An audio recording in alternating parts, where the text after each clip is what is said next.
Here's what's making news now around Indiana.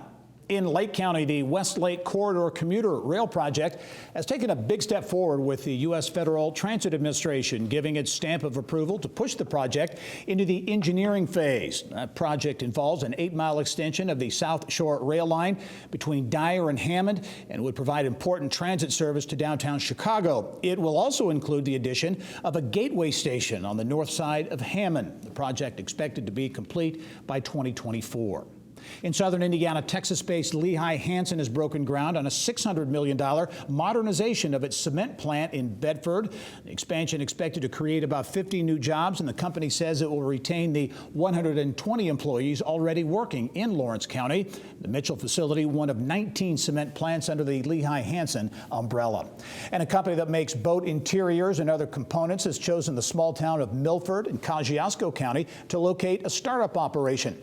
Williamsburg Marine says it will invest more than $1 million on the project, which will create about 75 new jobs. Milford is near Lake Wawasee and other lakes in that part of the state where the maritime industry is big business, to the tune of $313 million.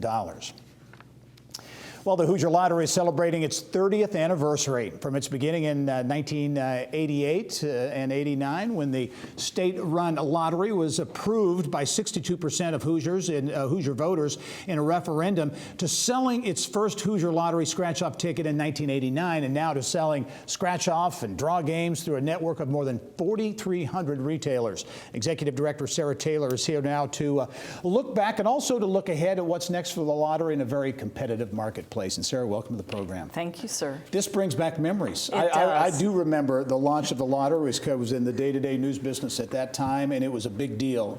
And we have some video, I know, of those big lines and the scratch-off tickets, the Hoosier Lottery game, which was a popular TV show. That's right. Hoosier Millionaire was on from 1989 to 2005. Yeah. We made 191 millionaires on that show.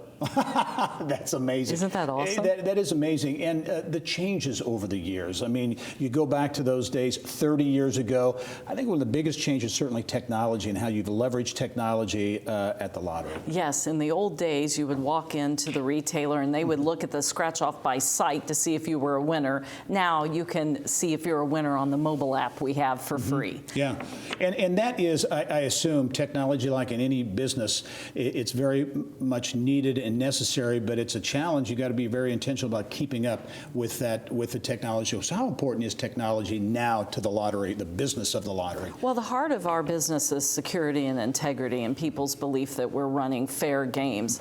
And so technology plays a huge role in that and will in the future too. Yeah. As you look at changes over the years and the things that have changed for the lottery, one thing that hasn't changed is the impact on the state. Billions with a B of money that you've contributed to the state of Indiana. Talk about where that money goes. That's right. So $6 billion to the state of Indiana over these past 30 years.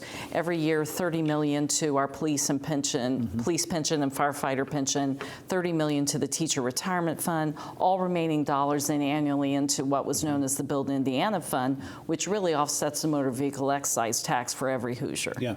You talk about sales, you wonder 30 years later, is it still popular? Last year, $1.3 billion in sales, which was a record, right? Yes. What's the key? What do you have to do to stay relevant in the minds of consumers? You said it right there, stay relevant. You have to have engaging games. You have to launch new games. You have to have licensed properties like on the scratch-offs. We did a Walking Dead ticket, the Indianapolis Colts, etc. So you have to dial it up and change your games and find out what the public really wants. What's next, especially as you look at the marketplace? So 30 years ago, you could say it was competitive, but there weren't nearly as many competitors for consumers. And now you've got online sports gambling and all the different options that are out there. How does that impact the lottery?